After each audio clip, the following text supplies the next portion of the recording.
Governar é uma questão de tempo para quem aprender a andar aliançado.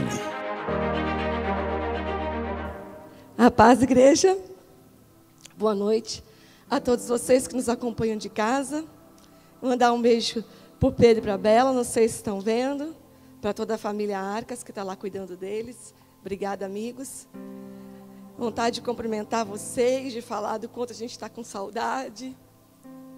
Cada vez que a gente vem aqui, é muito forte, né? A gente voltar aqui, estar aqui, pregar, olhar para esse ambiente, vocês fazem muita falta. Vamos para a palavra, nós temos que cumprir aquilo que o Senhor nos chamou, no tempo que foi determinado, e que você possa estar atento ao que o Senhor quer produzir nessa noite. O Senhor me falou há uns dias atrás, eu já ministrei um pouco disso aqui com os jovens no bate-papo que nós fazemos todas quarta-feira, a respeito de fidelidade. Foi uma semana depois daquela ceia especial.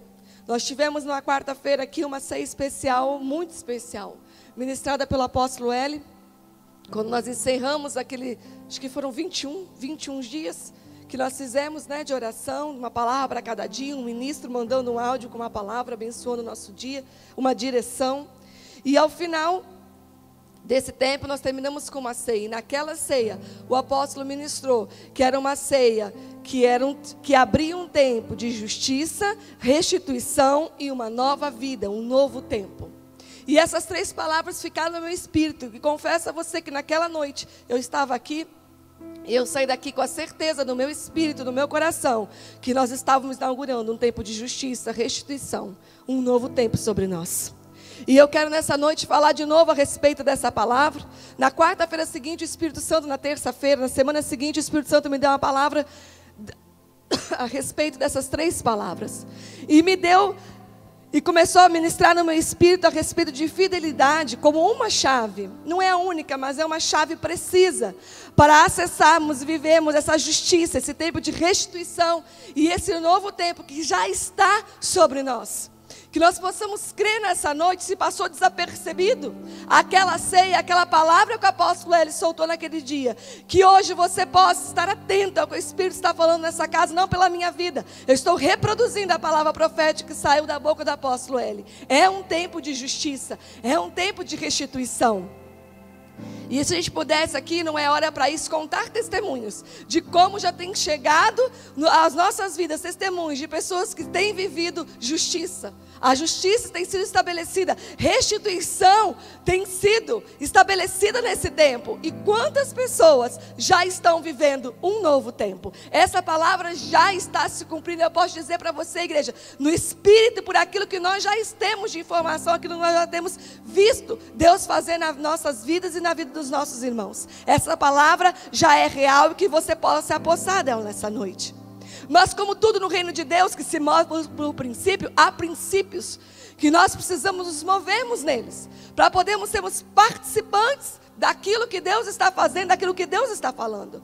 Nós sabemos que fomos alcançados pela graça, pelo favor imerecido, que ela antecede, né? A Bíblia diz que a graça, o favor antecede a face de Deus. O apóstolo sempre diz que a graça antecede a salvação. Antes de aceitarmos a Jesus como nosso único e suficiente Salvador, Ele já tinha nos amado. Alguém já estava pregando para a gente. Nós já estávamos tendo experiências com Ele. O amor dele já estava, né, nos alcançando, até que um dia nós só nos abrimos para esse amor e nos entregamos para Ele. A graça veio muito antes de nós aceitarmos como nosso Salvador. E é desse amor, dessa graça que nos envolveu, que nós somos eternamente, completamente gratos a essa graça, a esse amor, a esse Deus que nós somos fiéis. E sermos fiéis a Deus passa por cumprirmos o seu e vivermos os seus princípios, porque há um engano de Satanás que diz: eu sou fiel a Deus, mas não sou fiel a homens. Eu sou fiel a Deus, mas eu não sou fiel ao meu marido, à minha esposa, aos meus filhos, aos meus pais, aos meus líderes. Sabe aquela frase produzida no inferno? Eu sirvo a Deus, mas não sirvo a homens, produzida diretamente, fabricada por Satanás? É um engano e uma mentira. Não tem como nós sermos fiéis a Deus sem sermos fiéis às autoridades, sem sermos fiéis aos seus mandamentos, aos seus princípios, estabelecidos e confirmados através de Cristo. Ele nos chama a manifestarmos frutos de fidelidade, porque Ele é fiel e Ele se tornou a nossa própria vida. É lindo porque Jesus, o Espírito Santo me falava a respeito de hierarquia. E hierarquia no reino de Deus, ela é baseada em amor. É tremendo você servir as pessoas, os quais são as que mais te amam. Então eu falo, eu sirvo a Deus, eu sirvo a Jesus. Deus deu o seu próprio filho por mim. Jesus entregou sua vida por mim.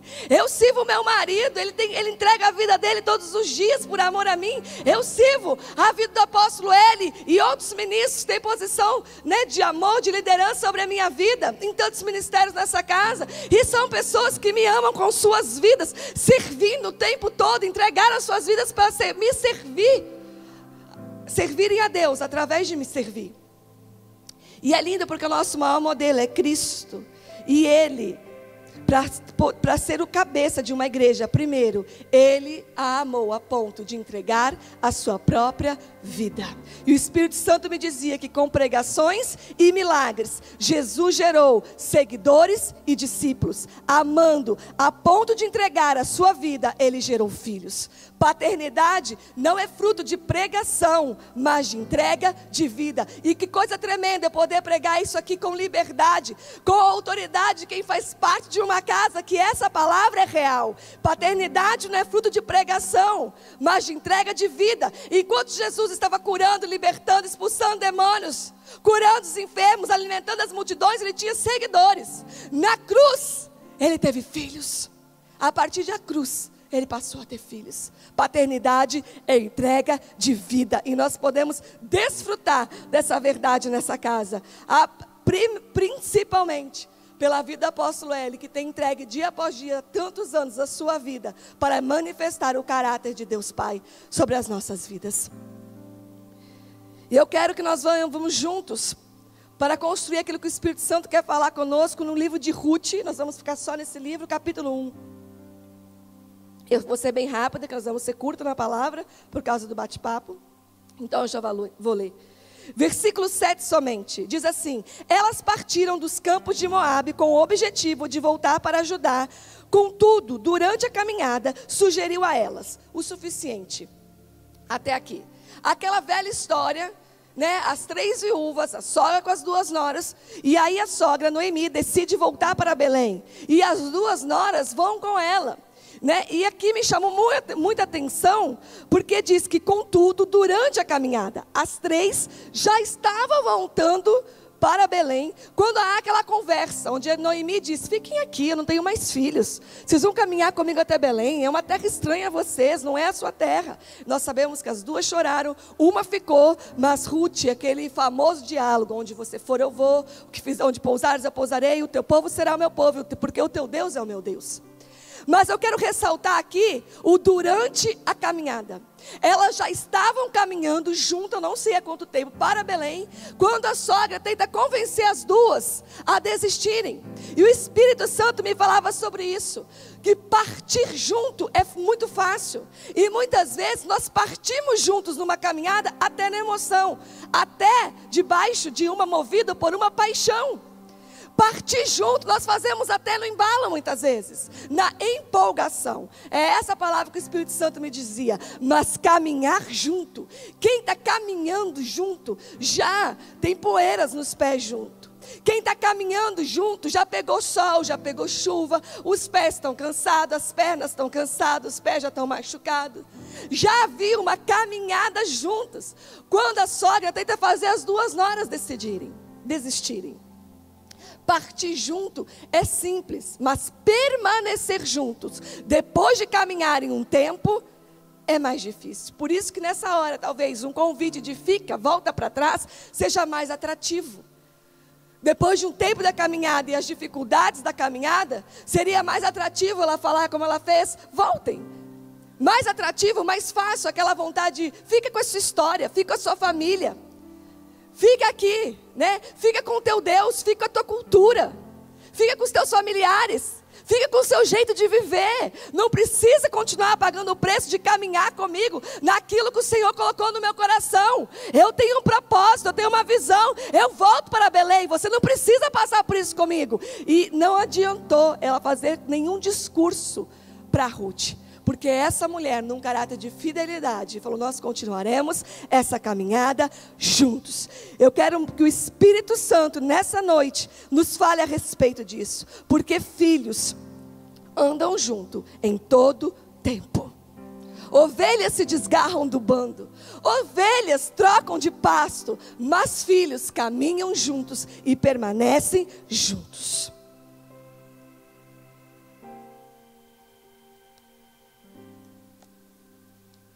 Eu vou pular aqui. Acho que vai ficar feio assim. E nós conhecemos a história, vou resumir aqui pelo tempo. Nós conhecemos a história. Que elas chegam a Belém. E aí Ruth fala assim: eu preciso fazer alguma coisa. Noemi já era uma senhora, as duas viúvas não podiam trabalhar. E Ruth, então, no capítulo 2, pede à sua sogra que permita que ela vá fazer a única coisa que ela, como uma viúva mulher, poderia fazer. Uma viúva, obviamente, né, mulher. Poderia fazer: catar espigas, catar sementes, catar grãos que caíssem. Era uma lei de Moisés, que os órfãos, estrangeiros e viúvas poderiam catar tudo aquilo, né, se os ceifadores iam trabalhando, e tudo aquilo que eles deixassem cair, eles não podiam abaixar e pegar. Tinha que deixar por os órfãos, viúvas e estrangeiros. Então ela vai fazer isso, ela pede, ela fala assim: deixa eu ir procurar algum campo generoso, capítulo 2, versículo 2, para que eu possa colher espigas. E Noemi fala: vá, alguém tem que, né? Vai, pode ir. E aí nós sabemos que ela cai no campo de Boaz, sem saber quem era Boaz, sem ter a mínima noção, sem conhecer ninguém naquela terra. Ela cai no campo de Boaz. E Boaz então está fora da terra, fora do seu campo, estava em outras cidades da palavra. Quando ele chega, ele vê aquela mulher diferente, ele fala: quem é? E aí os seus empregados dão um testemunho: essa é a nora de Noemi, a moabita, que veio com ela de Belém, papapá. E ele fala: opa. E aí ele conversa com ela, fala: fica nesse campo. Não vá colher espigas em outro campo, fica no meu. Já dei ordem aos meus empregados para que não te molestem. Raciocina comigo muito rápido. Você imagina um monte de homem trabalhando no meio do campo o dia inteiro. Você imagina aquele monte de mulher viúva abaixada ali, catando as espigas, né? O que não acontecia ali durante o dia, durante o trabalho? Elas eram muito vítimas do que ele falou para que não fizesse nelas. Eram muito tocadas de maneira indevida. E ele ordenou aos seus empregados, diante do testemunho de fidelidade que ele ouviu a seu respeito: nela vocês não toquem, dei ordem para que não te molestem.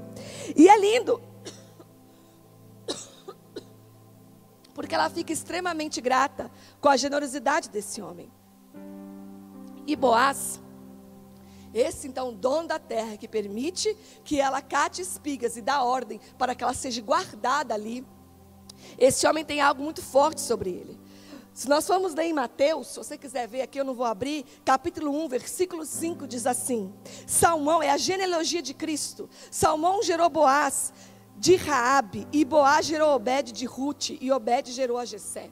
É a genealogia de Cristo. E nós vemos que Salmão gerou Boaz de Raabe. São poucas as mulheres citadas na genealogia de Cristo, mas Raabe e Ruth são citadas. E tem algo interessante nessa história, porque Raabe, a mãe de Boaz, é aquela prostituta que deu abrigo para os 12 espias, os guardou, e todo o povo daquela cidade, Jericó, a primeira cidade a ser conquistada, foi exterminada por ordem do Senhor. Mas Josué falou: ela e a família dela não.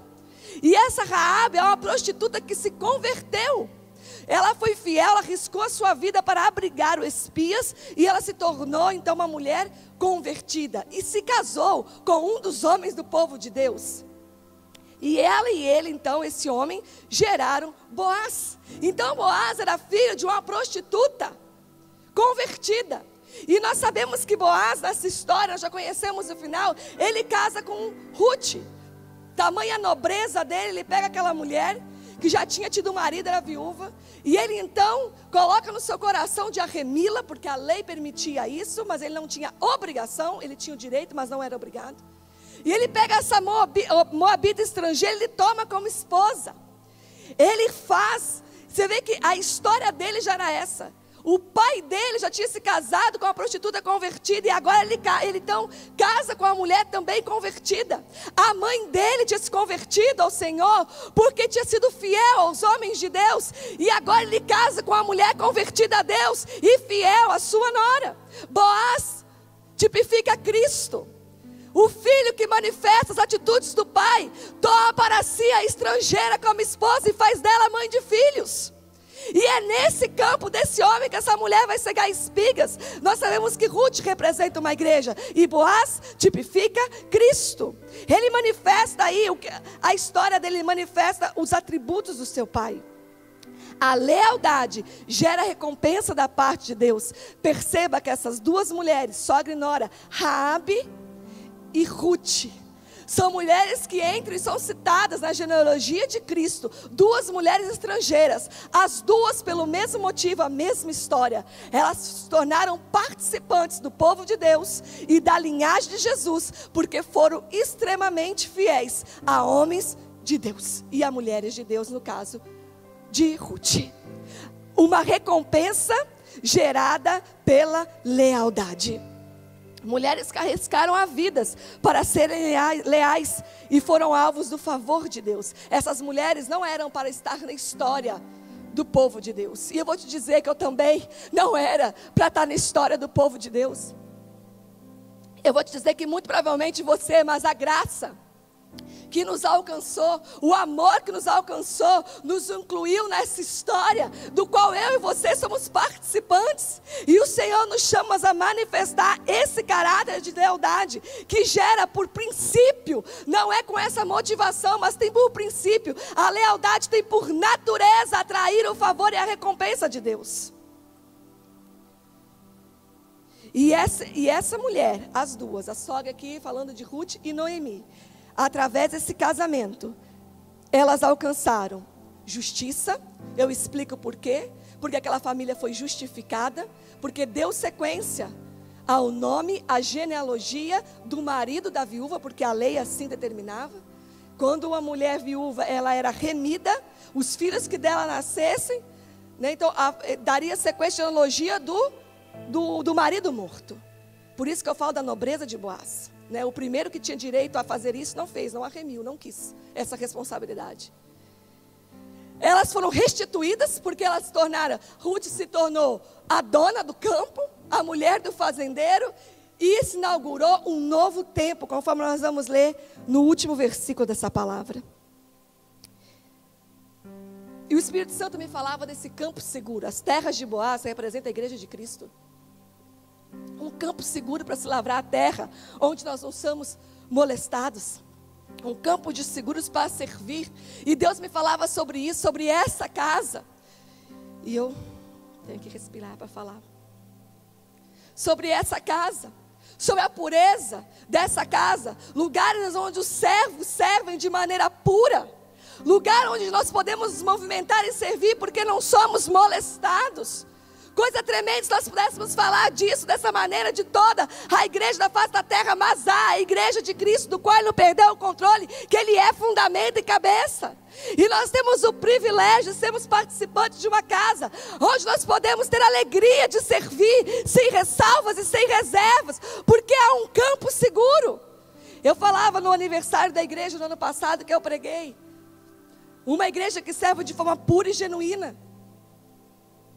Porque não se movimenta preocupado com lã e com gordura. Porque não tem ovelhas, tem filhos. E onde tem filhos não tem lã e gordura. Tem filhos para serem alimentados, cuidados, ativados e levados ao seu destino profético. Nós temos o privilégio de fazer parte de uma casa que serve em pureza. Um campo seguro. A igreja de Cristo.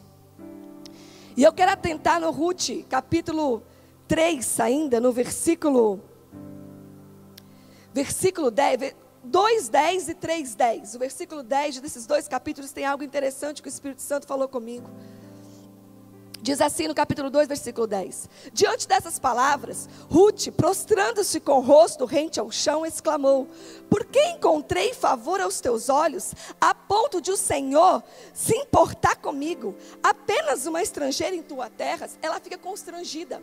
Ao primeiro contato dela com Boaz, ela já se constrange. Como que o Senhor parou para falar comigo, uma estrangeira? E por que eu encontrei tanto favor diante do Senhor? E depois ele explica, porque já me disseram da sua história, já me disseram o quanto você foi fiel, já me disseram do quanto você foi leal à sua sogra. E lá no capítulo 3, versículo 10, ali quando começa a história dele remir, dele casar com ela, e aí aonde ele joga o manto, estende sobre ela, sob um sinal que ele teria disposto a remi-la, no versículo 10 diz assim: e Boaz respondeu: bendita sejas por Deus, minha filha, este teu novo gesto de lealdade e generosidade excede o primeiro em relação à tua sogra, pois preferiste não procurar um homem mais jovem, fosse rico ou fosse pobre. Portanto, minha filha, não tenhais medo, fartei tudo o que me pedires, pois todos os habitantes dessa cidade sabem que és mulher virtuosa. Olha que tremendo, no capítulo anterior, ela está maravilhada com o favor, com a bondade, generosidade que ele tinha revelado a ela, demonstrado a ela, manifesto a ela. E lá no capítulo 3, quando ela então mostra para ele que tem interesse, que quer que ele então seja o remidor dela, ele fala assim: você está sendo mais leal e generosa agora do que quando você veio de Belém para cá com a sua sogra. Isso me chamou a atenção. Eu falei assim, mas eu sempre olhei para Ruth assim: nossa, que privilegiada, casou com um cara, né? Eu sempre olhei para a história por esse ângulo. A mulher que veio de outra terra, que era estrangeira, que não merecia, e que o dono da terra, e ele olha para ela e fala assim: você está sendo mais leal e generosa agora, do que quando você veio para cá com a sua sogra. E eu fui estudar por quê. Ele fala assim: você podia ter escolhido, procurado um homem mais jovem. Neste momento, Boaz é um homem de 80 anos. Ele já era um senhor, havia uma diferença de idade. Então ele fica maravilhado da atitude dela, de querer se casar com um homem mais velho e não esperar por um mais jovem. Por que ela tinha tido essa atitude? Porque casando com um parente, porque eu não expliquei, né? Mas nós conhecemos, ele era parente, ela foi parar sem querer, guiada por Deus, num campo de um parente da sua sogra. Porque a atitude dela de querer então ser remida por um homem já de 80 anos, era para se manter fiel à família do seu marido morto. Porque assim, a genealogia, a descendência, o DNA do seu marido, o sobrenome, digamos assim, em termos de hoje, seria perpetuado. A atitude dela não foi só: ai que lindo, ai esse homem, ai que amor, não. Há um propósito. Se eu caso com ele, Deus está então cumprindo a lei, fazendo justiça sobre a família do meu marido morto. E essa mulher é fiel ao seu marido, seu falecido marido, e a sua ex-sogra, se casando com Boaz. Por isso ele diz: você está sendo mais generosa agora. Você veja que primeiro ela está maravilhada com a generosidade dele, e agora ele está maravilhado com a generosidade dela. O Espírito Santo me dizia, ele tipifica Cristo e a igreja. Primeiro o amor dele, primeiro o favor dele, primeiro a bondade dele. Ela conhece e fala assim: eu quero casar com você. E aí então ela vai e responde a isso.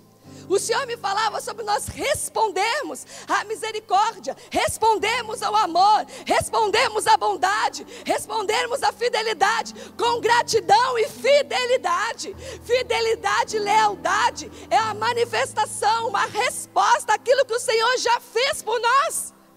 Ruth então aqui ela responde Boaz da mesma maneira que ele tinha agido antes com ela. Nós primeiro fomos alcançados pelo amor e pela bondade de Deus. Quando nós falamos de ser fiel, de ser leal, nós estamos falando de responder aquilo que Jesus já derramou sobre as nossas vidas. É manifestar uma natureza que está em nós, respondendo aquilo que nos alcançou primeiro. Quando nós o merecíamos, nosso pior momento das nossas vidas, quando nós entregamos a Ele, nós precisamos responder. Quantas vezes nós respondemos com legalismo?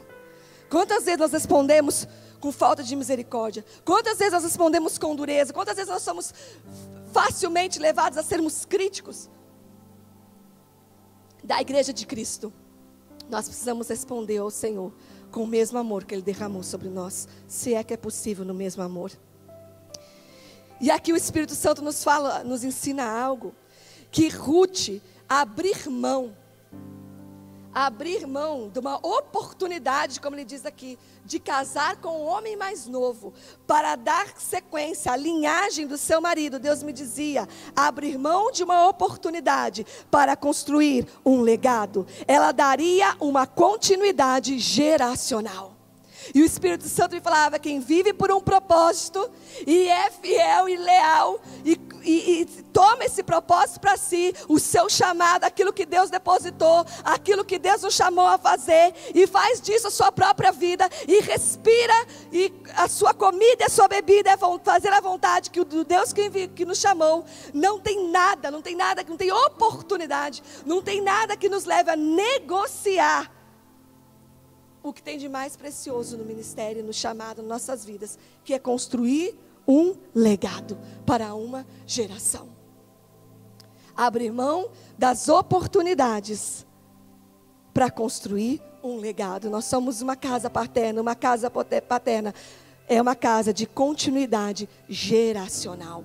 Você, não estou falando de uma casa, não estou falando de um templo, não estou falando de uma denominação. Nós somos chamados a nos movimentarmos por uma continuidade geracional. Nós estamos construindo um legado e não tem oportunidade que nos arranque disso. E se você não vive nessa perspectiva, eu estou ministrando no seu espírito e profetizando e declarando que é uma verdade, porque você faz parte disso. Nós não negociamos oportunidades para nada nessa vida, nenhum tipo, entre aspas, de oportunidade, nada que nos roube de construir um legado e de uma continuidade geracional do propósito de Deus para a sua igreja sobre a face da terra. Isso nos tomou, isso nos consome dia após dia. Se você está consumido por aquilo que Deus te entregou, não tem oportunidade que te tire deste lugar.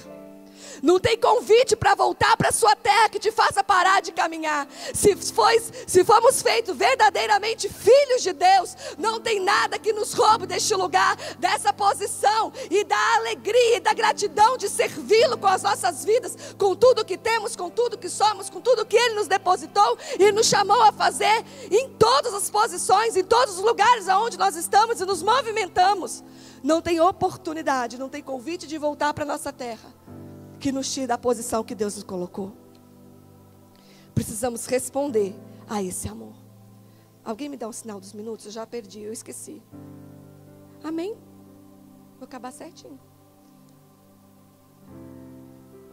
Em uma casa paterna, a bênção e o legado são geracionais, porque não se trata de uma placa, não se trata de uma placa nem de uma denominação, mas de uma visão, no qual todos nós, uma vez filhos, somos herdeiros. O que Deus entregou ao apóstolo Hélio é nossa herança, é nosso legado, o sonho de Deus, a visão, o chamado para ser a igreja e manifestar a igreja que Deus sonhou sobre a face da terra, é uma semente do qual todos nós somos fecundados, uma visão cuja semente fecundou a todos nós que somos filhos, somos portadores dessa semente e podemos florescer no deserto. O Senhor me falava, na semana que Ele me deu essa palavra, que eu construí essa palavra, Ele me lembrava da super primavera. E Ele me disse assim, vocês lembram da super primavera? Ele me disse assim, Deus me dizia que ela não se trata de uma estação, mas das nossas vidas em todo o tempo. Florescer no deserto é nosso chamado em todo o tempo. A super primavera não foi algo que passou, naquele tempo foi extremamente marcante, foi forte que Deus produziu, mas ali foi o Senhor ativando em nós algo que é um chamado. Florescer no deserto não foi para aquele tempo no ano passado. Aquilo não ficou, aquela palavra não morreu lá, aquela palavra nós carregaremos super blue para o resto das nossas vidas. Nós somos chamados como casa, como igreja. Essa é uma marca das nossas vidas, florescer no deserto. E no dia que eu ia pregar essa palavra à noite, na quarta-feira que eu ia pregar, de manhã eu acordei e tive duas experiências com Deus, e no final da tarde mais uma com a pastora Fernanda. Pela manhã, minha mãe, vou contar muito rápido, minha mãe cultiva muitas flores e plantas. Ela tem a floresta na casa dela, que a gente chama, é muita coisa mesmo. Enfim, ela me mandou uma mensagem com muitas fotos, mais de 30 fotos, de muitas folhas e muitas flores, ela falou assim: filha, eu nunca tive tantas flores e tantas folhas lindas, ainda mais no outono. Porque outono é tempo de cair folhas. E estava tudo tão florido, era tanta folhagem, era tantas flores. E aquilo entrou no meu espírito. Eu nunca tive tantas flores lindas, mesmo que seja no outono. Eu sabia que Deus estava falando. Passou nem 10 minutos, o meu filho falou assim: mãe, eu quero pegar o celular e sair pelo condomínio, tirando foto de flores. Você viu como tem muitas flores no nosso condomínio? Eu falei: vi, filho, nem tinha observado tanto. E nós passamos mais de hora fotografando ele, né? Todas as flores do condomínio. E o condomínio estava extremamente florido. E ele falava assim: mãe, tem algumas que estão caindo porque é outono. O Pedro ama as estações, acompanhar as estações. Mas tem muito aquilo. Eu falei: Deus está falando. É outono, tempo de cair as flores, as folhas, mas está florescendo. E no final da tarde, por volta das 5 horas da tarde, eu encontrei por coincidência a pastora Fernanda, a gente mora no mesmo condomínio, e ela falou assim: Zê, ia te mandar uma mensagem, eu sonhei com você essa noite. E ela disse assim, presta atenção, eu sonhei com a sua casa. E eu vi a porta da sua casa e um vaso. E nesse vaso tinha um cacto enorme na porta. E eu acordei 3 horas da manhã e eu falei: Deus, por que na casa da Zê e Dudu, um cacto enorme? E o Espírito Santo na hora falou com ela: a casa do Dudu e da Zê é como um cacto. O cacto floresce e frutifica em todo o tempo. Floresce e frutifica no deserto. Ela falou: Deus me disse que sua casa é como um cacto. E eu ainda vou plantar um cacto lá na frente.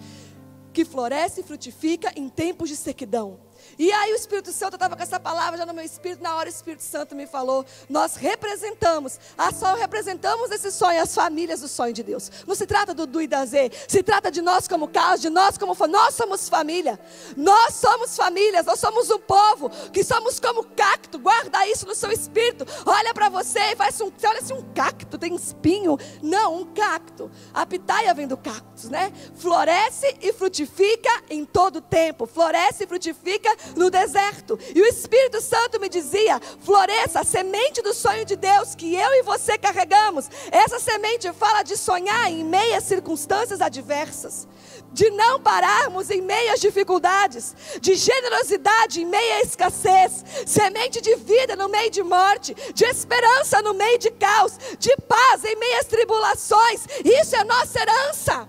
Tem maior legado e maior herança que nós podemos receber como casa, semente que foi depositada no nosso espírito, e sermos proclamadores de esperança, de frutificarmos no meio do deserto, de sermos um celeiro de pão de vida em toda e qualquer circunstância. Essa é uma marca dessa casa. E o Senhor nos fala nessa noite para respondermos a essa semente, para florescermos essa semente nesse tempo, semente de vida, de esperança.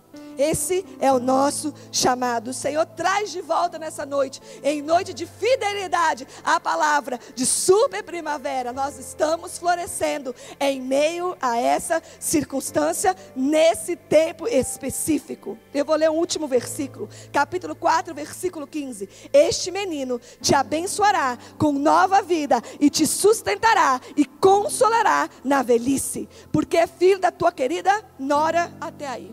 Aí nasce o filho, que está lá na genealogia de Jesus, do casamento de Boaz com Ruth. E aí as mulheres falam para Noemi, a sogra, aquela que tinha perdido o marido e os 2 filhos, aquela que falava: não me chama mais de Noemi, me chama de amarga, de Mara, porque eu estou amarga, minha vida, me tornei uma amargurada. E diz: este menino te abençoará com nova vida. O Senhor fez justiça, o Senhor restituiu e o Senhor inaugurou uma nova vida na vida dessas mulheres, porque um dia uma decidiu ser fiel, uma decidiu ser leal e caminhar junto. Nós somos chamados a seguir, somos um povo que caminha junto em todo tempo. Depois que se passaram os dias maus, Ruth, que se manteve fiel, frutificou para a restituição.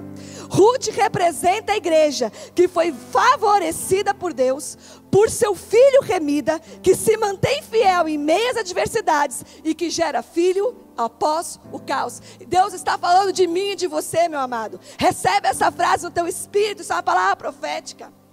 Ruth frutificou para a restituição.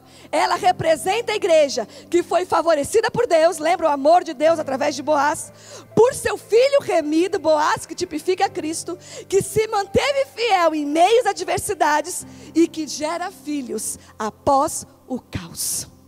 A fidelidade é a chave para que possamos florescer e frutificar nesse tempo. A palavra não mudou. Nós estamos florescendo em meio ao deserto. Esse é o nosso legado. Isso é nossa herança, do qual nós não abrimos mão de manifestar. Amém? Governar é uma questão de tempo para quem aprender a andar aliançado.